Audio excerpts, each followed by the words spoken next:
You ask Tiger to solve. This deals with linear equations with one unknown. The final result is r equals -39. Let's solve it step by step. Simplify the expression. Expand the parentheses.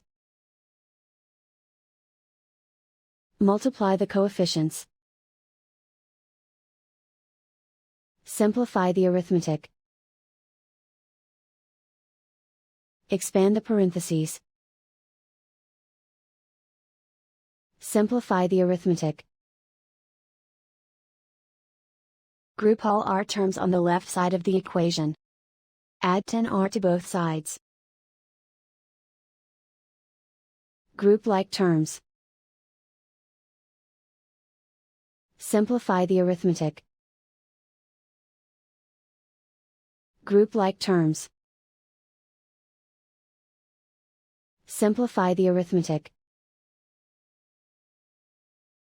Group all constants on the right side of the equation. Add 48 to both sides. Simplify the arithmetic.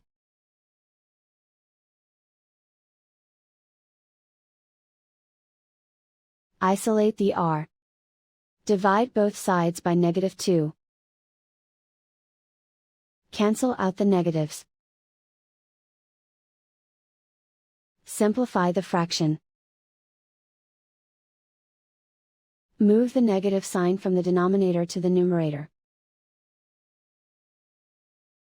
Find the greatest common factor of the numerator and denominator.